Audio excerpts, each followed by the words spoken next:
Bonjour, j'espère que vous allez bien. Alors ce matin, juste un petit message à partager avec toi rapidement. Je te promets que je ne vais pas prendre tout ton temps. Alors je vais parler sur l'église et le chrétien. Quand je parle au chrétien, je parle aussi à moi-même. Vous savez, je ne maîtrise pas tout dans la vie, mais je sais au moins une chose, que c'est à l'église qu'on devait trouver de l'amour. C'est à l'église qu'on devait trouver la vraie famille. Mais aujourd'hui, c'est à l'église où on trouve maintenant, il y a trop de divisions. Aujourd'hui, c'est à l'église où on trouve maintenant, il y a trop de méchants et trop de hypocrites. Aujourd'hui, c'est à l'église où on trouve maintenant deux pasteurs qui ne se parlent pas. Aujourd'hui, c'est à l'église où on trouve maintenant deux sœurs en Christ qui chantent dans la même chorale mais qui ne se parlent pas.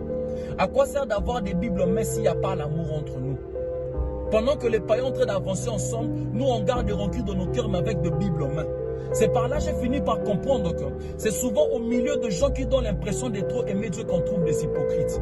Le genre le plus dangereux à craindre maintenant sur cette terre, c'est nous, le chrétien. On a tellement le visage d'ange, mais le cœur du diable. Parce que la religion nous a appris à travailler plus sur l'extérieur que l'intérieur. Voilà pourquoi on devient de plus en plus hypocrite. Et on donne souvent l'image sur les réseaux sociaux de ce qu'on n'est pas réellement.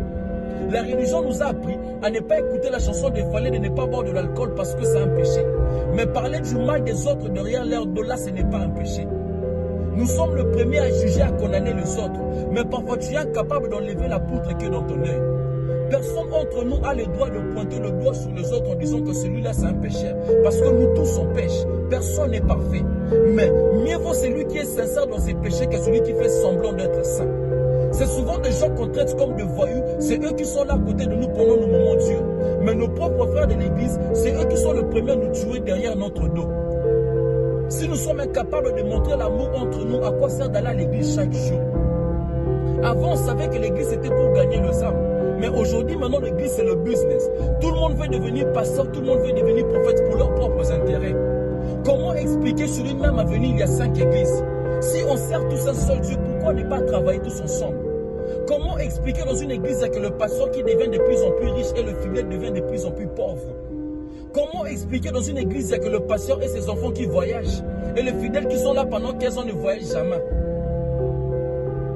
En aucun jour, ton pasteur te dira, emmène-moi ton passeport, je vais t'aider à faire le démarche. Non, mais lui, il va voyager partout ses enfants. Tout ce qu'il va te dire, reste là à l'église, Dieu va te bénir. Continue à servir Dieu pendant que lui, il voyage. Cela montre le cœur de nos pasteurs aujourd'hui. Ils veulent plus recevoir, ils ne veulent pas donner. En oubliant que la Bible dit, il y a plus de bonheur à donner qu'à recevoir. Aujourd'hui, on n'a plus de serviteurs de Dieu. Aujourd'hui, on a maintenant des pasteurs stars. En oubliant qu'être un serviteur de Dieu, c'est pour servir, non pour être servi. Ça fait tellement mal au cœur.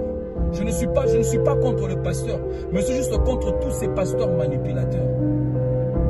Ça fait tellement mal au cœur. Que Dieu nous aide. Vraiment que Dieu nous aide.